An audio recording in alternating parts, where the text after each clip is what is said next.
Now that the season is done, how do you evaluate where you are, how much further you have to go, and what are your plans for the off-season?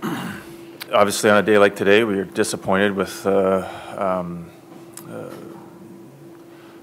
not achieving all your goals. At the same time, we are encouraged as an organization. We've said this before, but where we are as a group, I think that this group has an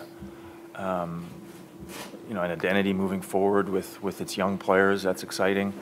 I think it's made even more significant given Daniel Henrik leaving. It's going to give opportunity to young players. I mean, those guys hopped over the boards every power play for the last 17 years, and so that spot's going to be filled with the with the Lipzigs and the Goldobins and possibly the Pedersens, the Gaudettes, the Virtanens next year, and that's going to bring opportunity. Obviously, having Bo and Brock back again, and they're going to be pushed further ahead in their development. So it's we've got a long way to go. We know that. I think that there's a lot of positives, and we got to keep building on those and working towards getting better. And we're going to do everything we can this off season to be better. We have to be better within the confines of where we are as a group that's transitioned significantly in the last couple of years and needs to get to that next point. But there's going to be a ton of opportunity for young players to grow. We're going to be very young next year, and I think it's exciting. At the same time, presents some risk as well. It's nice to hear Trevor mention the youth, because I think that's what your fan base has been calling for. Will you resist the temptation to go the route you've gone the last couple of years and bringing in veterans who maybe have been here but yet haven't contributed the wins, haven't gotten you towards the playoffs, which was your goal 3 years ago? Mm-hmm. Will you resist that and just let these young players grow together? Well, I think, like when we look at the process, when you draft players, it takes 3 or 4 years before they're ready to challenge for jobs. I think this last year we've seen Brock Besser, come in, and he helped and contributed this year. Next year, I think, Adam Gaudette can challenge in training camp. Patterson can come in, and, he scored the overtime winner for their team to advance yesterday. He's going to be playing in the Swedish Elite Finals, which is great experience for him. I expect him to have a good training camp and to challenge, but it's going to be up to these young players to come in and to prove to Travis and his coaching staff that they deserve to be here. And if they deserve to be here, we'll find a spot for them, and we'll play them in situations where they can be successful. I asked Travis this post-game the other night. How do you view the final 9 games, where you guys come out of a 7-game losing streak and you couldn't score a goal and things looked pretty bleak, and then the final 9 games, just the one outright loss, and you picked up points and you were able to score some goals, but it's late in the season where games maybe don't mean as much. How do you assess what you guys were able to accomplish there, and can you take that moving forward? Well, I think, that's what we'll see moving forward, but I think it's Travis and his coaching staff, that's a tough part of the year when, those last, 10, 15 games when you're not going to be in the playoffs. But, the one thing I got to give our coaching staff credit for is our guys showed up and competed hard, every night in those games. I thought our goaltending, played really well down the stretch. And, as a group, our guys worked hard and competed, and we were in all those games, and we scored enough goals to win those games. Jim, I have a follow-up question on the goaltending. Having an open up mind about where you want to go as an organization and trending younger, there seems to be a lot of thought that goaltenders in the minors might need 3 full years, although Thatcher Demko seems to be a player who not only mentally but physically might be ahead of the curve and ready to challenge for a position here next fall. How open are you as an organization to having a real competition? Obviously, Jacob's your guy, and you've got Nielsen under contract as well. How do you look at that as an organization next fall? Well, I think there's going to be an open competition there. We've talked about it. Jacob, as a first-year starter, I think he came a long ways over the course of the season. He gained valuable experience this year. Thatcher had an excellent year in Utica for us this year. So, we're going to come into training camp, and whoever deserves to be here and, you know, shows to us that they give us the best chance to be competitive will be here next year. If it's a scenario where it might be Jacob and, for argument's sake, Demko, are you prepared to, you know, Yeah. the Nielsen situation, deal with it at that time, or is it Yes. is it a situation you think you have to look at in the summer, or? Well, we'll look at all things during the summertime, but, you know, if that plays itself out, then, you know, we'll act accordingly. Travis, a lot has been discussed about leadership, who's going to lead this team next year, who's going to wear letters. You've got some young players here who've really evolved the last 3 years, and a lot of us have seen Bo, how he's worked on his game, but also how he's evolved. How do you see the leadership unfolding next year? Do you want somebody to wear the C as an individual? You're going to go with 3 letters. How do you see the leadership transforming from the Sedins to the next group who's going to lead this team for the next 10 years? Well, that's a good question. And I don't think it's an answer that you can just sit here today and say, this is what it's going to look like. This is the blueprint. You know, these 2 guys have worn letters in our room for a long, long time. And that room has been, you know, they've been the leaders of the franchise for years. So it's going to look a lot different. The inside of the room is going to feel different with them not being there.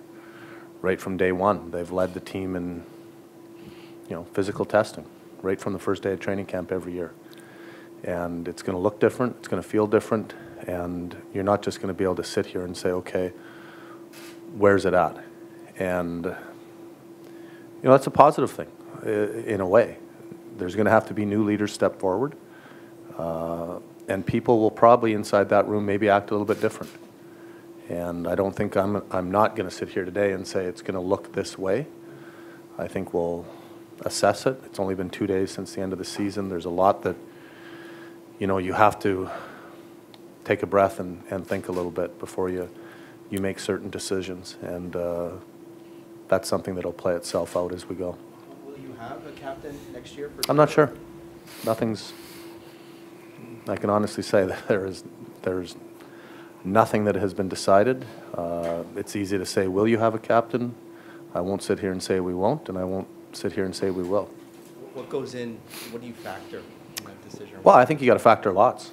There's lots of things. How, you know, let's see where the team's at next year, who's on the team, first and foremost. And I think, again, we've got to take some time and think about it. The season's ended 2 days ago, and Hank and Danny are still here, and, you know, there's no reason to, for me anyway, to sit here and start thinking about it in the last 24 hours. It's something that we can take our time and decide. A lot of the attention's on Bo. Like, do you see him as? I see him as a guy that's is going to take a step in the leadership for sure, and you know, a lot of people might think it's automatic that Bo will be the captain, and you know, I'm not saying he's not going to be either. It's, let's get through, let's decompress, and then we'll assess the situation. I think for me, when I think about leadership, I think about the group in the room. I think about, obviously, I was a captain as a young captain, as a captain for several years, and I think every team, obviously the C is the most noticeable on the jersey, but I think that it's the group that you put, it's the group in place, and I think leadership comes from many members of that team, and this, I'm not saying that Bo won't be or will be or should be or shouldn't be, but I think we're going to take some time and talk about it. I've said before, I think we've got some people that are going to have to step up in a leadership role. I think we've got some veteran people that can provide that, but on any team I played with, it was about the people that were around you that were very important to the leadership of the team. It's Us 21. One, okay, even younger. One thing Bo did address, though, Trevor, but he didn't want to talk about it during Sedin's week because he's too respectful of, you know, the retirement and everything that was coming forth. But the first thing that Bo kept referencing was that he needs, if that was to come to fruition, he needs support. He needs a leadership. He identified guys like Edler and Tanev in the room. I guess as a hockey ops department, you like to hear that from a kid who's so well-rounded and so respectful, knowing that if that was, you know, if he would become the captain, that he would have the help in the room, probably like you had when you became captain. As long as I've been around, the best coaches I played for had a leadership group that they met with weekly and talked about, and you know, there's regardless, when I talk about, you talk about the Edler Tanevs, I can talk about Troy Stetcher, I can talk about Brandon Sutter.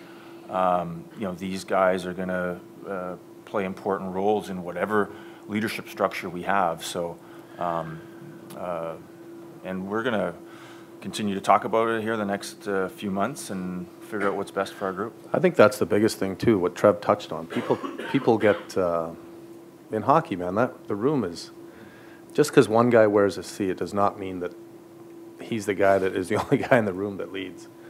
And you can have a team, you hope that you have a team that has a room full of guys that are willing to speak up and say something. And obviously there is a pecking order in a room.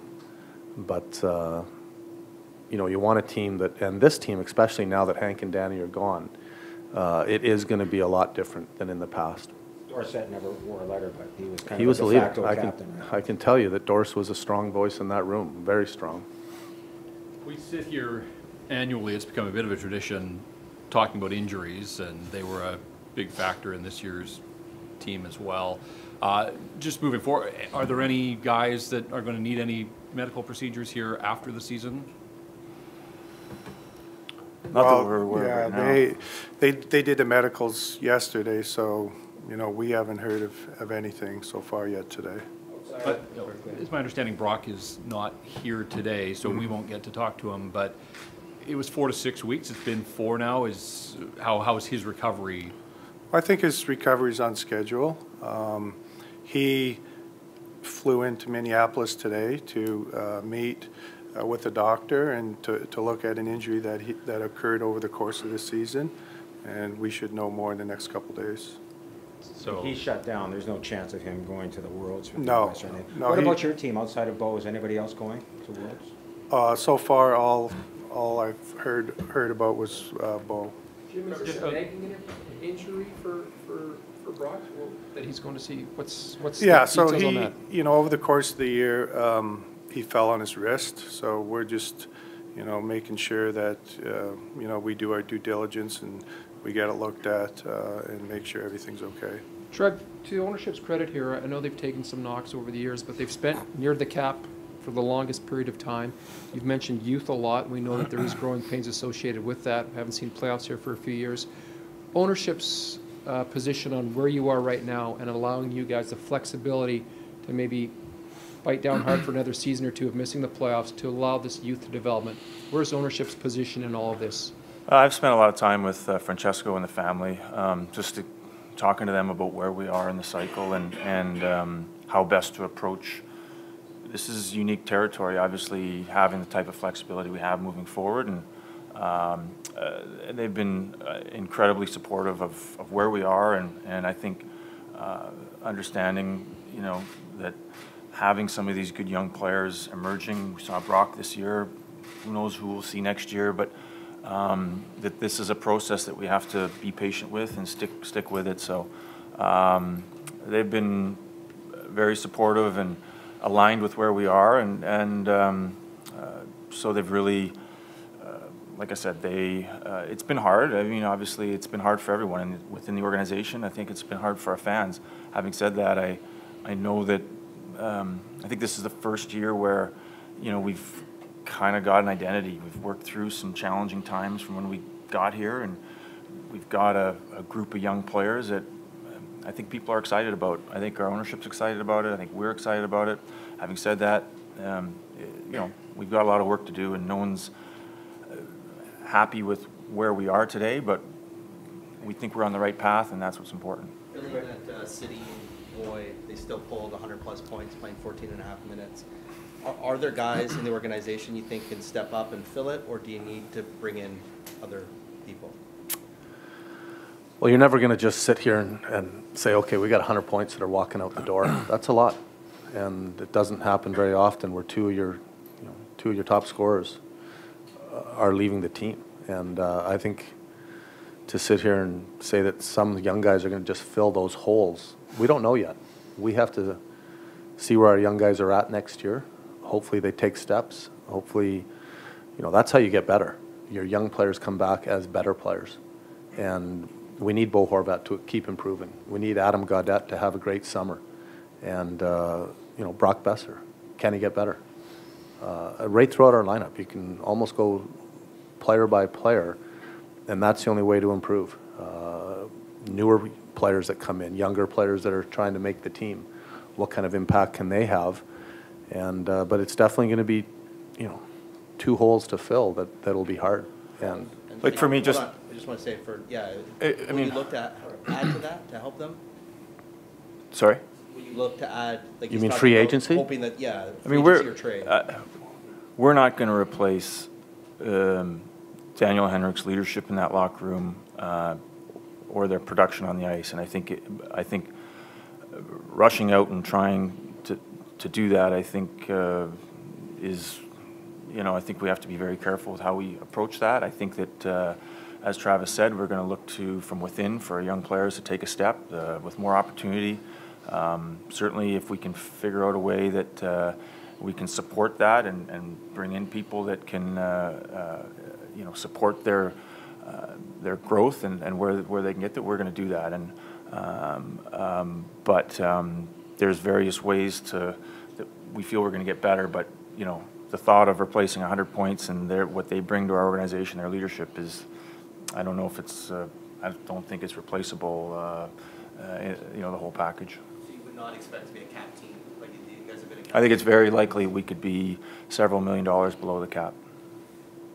Just to follow up to that, Travis, talking about the younger guys and developing. You spoke Saturday night about Adam Gaudette in a sense, a Hobie Baker winner, but there was a curiosity, I'm sure, amongst all of us when he came up for his 5 games. What did you see in Gaudette, and what gives you hope that with his training and off-season, that how big of a step did he take? I mean, does he have a leg up, or is it too soon to say with him? well, he did himself well. He looked smart on the ice. He made some, you know, some smart plays, not just offensively. You can see he's got a knack for thinking the game all over the ice. I was excited in his 5-game sample. Talked to him yesterday, and the summer is going to dictate a lot of where he's at and where he starts off next season. You know, he's one of our young centermen that we need him to take a step. Nobody knows Jake better than you from what he went through last year with you in Utica and the steps he took this year. Right. Where do you see his progression at? And obviously players mature at different levels, but he took a pretty significant step this year, and how can that help him next fall and the role he could play? Well, he did. The Jake Virtanen in the last 10 to 15 games at times dominated games. And now, you know, the onus goes back to him again. What can he do over the summer to get better? Does he come into camp and take a step forward? Does he stay the same, or does he take a step back? And that's the message that we have to send to our players is we need to get better. And our organization needs to take steps forward, and they're all part of that. And he's a big part of that. He needs to become a better hockey player than he is today. I do like the progression he's made, and he's got to keep progressing. Where do you improve the most? Well, it's a good question. A lot of areas. Defensively, he was better. You know, at times we even played him with Sutter against top lines. I just felt his confidence got higher as the year went on, not just to play physical, but to play with the puck, take a puck to the net. You know, and if he didn't have an option, he wasn't just throwing pucks away. In the offensive zone, he was learning how to protect a puck, move his feet, get his head up, make a play. And, you know, our coaching staff does a lot of work with Jake, and he's grasped a lot of things. And there's still, the good thing and exciting thing is there's room for improvement. You've seen him take a lot of pucks hard to the net, get breakaways, and can he start to put those in the net and get results from it will be the next step. And obviously consistency. On the flip side, what's Ben Hutton's future with this hockey team? We saw at times upside from him, but it just seemed he could never find the right footing underneath you, Travis. Where do you see him? Well, you know, there's been a lot of talk about Ben, and Ben had a tough year. He had 6 assists in 60-something games. I think he was a healthy scratch 12 times, something like that. And in saying that, I want Ben Hutton to come back a better hockey player. That's how your team gets better. We talked about it earlier. Your young players come back, they're better. We were 29th last year. Guys have to, the season before, and some of the guys from that team had to be better this season. And we pushed Ben to be better. And, you know, he had a rough year, and that happens. You go through adversity. How you handle it, how you come out of it, determines a lot about, as an individual, your duration in the league, and as an organization, you know, progressing and becoming a better team. Were the strikes just about poor play, or was it not playing potential? Was it a combination? Well, a little bit of everything. You know, I know analytics say that Ben did some good things.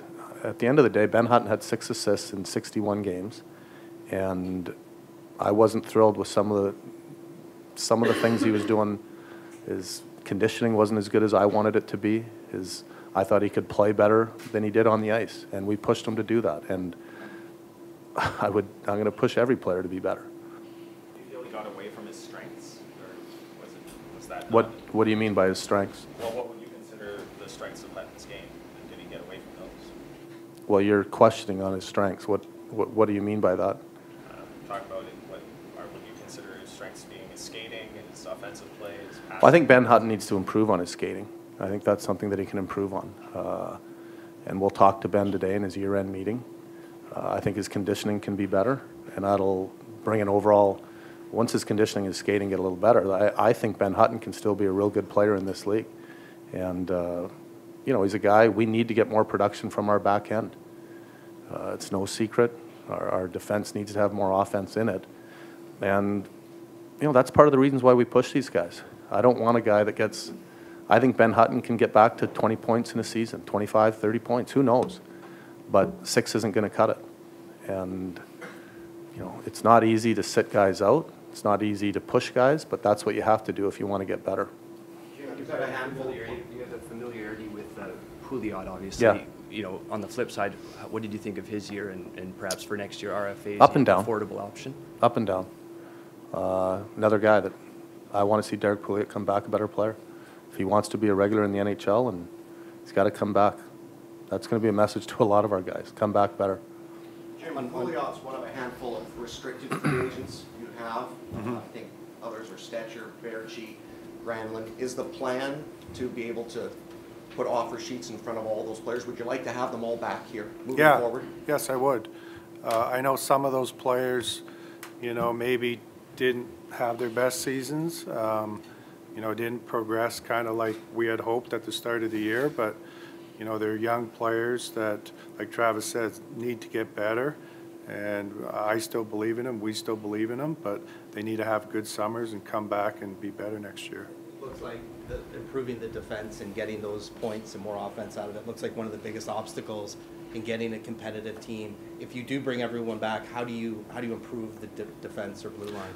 Well, it's early now. We just finished the season. We're going to look, you know, to, you know, make you know, if we can make improvements through the course of the summer through trades or through free agency or something, we'll look to do that.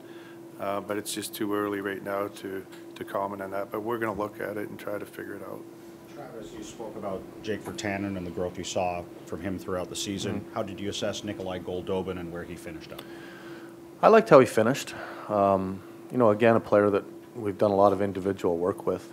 And a lot of it with Goldie is, you know, making him understand. These young players that come out of junior that are high-end offensive guys. I talked to someone that knew him from junior, and you know, he'd take a 1.5-minute, 2-minute shifts, and his pace wasn't as high as it needed to be. And today, the NHL is so quick, so fast. I thought Goldie put a lot of effort into trying to play a quicker game, a little bit harder game. And again, if I'm trying to envision Goldie coming back 20% quicker, 20% stronger, where will his game be? And that's the exciting part. Now, it's easy for us to sit here and say, okay, Goldie's going to be a better player next year. But it goes back to the player. He's got 4 or 5 months. He needs to put the work in. And it's not just him. There's lots of guys in that room They've got to take this time now, and they've got to become better hockey players if they want to make this team, and if they want to be here next year. And you know, we want our team to get better, so we need to push our guys to be better hockey players, or you have to go buy them. Two questions. First one, Travis, as a coach, I know you wouldn't use the word concern, but in terms of building this team, is it a bigger challenge to replace the points of the Sedins, or is it a bigger challenge to build your locker room with leadership and culture and the way that you want that to be?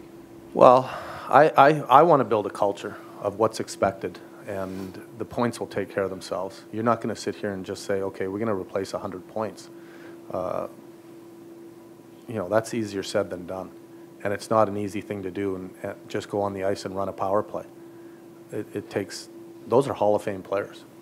You watch them run a power play this year, and some nights it's, you know, it's worth the price of admission.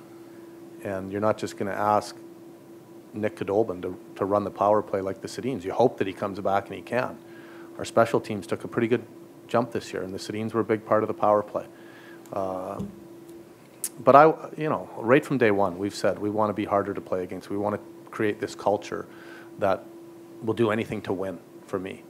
And I've seen steps in that direction, and on our compete level, how we want to play, the style we want to play.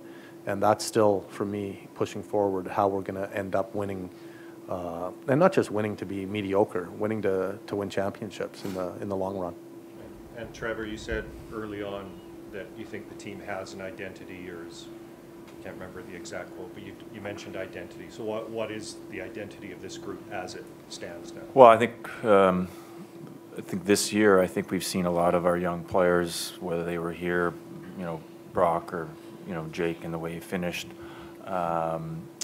Certainly Bo had another strong year, and then just I think it's the players that weren't here, the Jonathan Dollins, who got his team into the Swedish Elite League. Elias led the Swedish Elite League in scoring. Adam won the Hobie Baker. Thatcher's had an outstanding year. Ole's been strong. So, you know, I mean, that's exciting. I think that's positive. That doesn't mean that you know, next year is gonna. But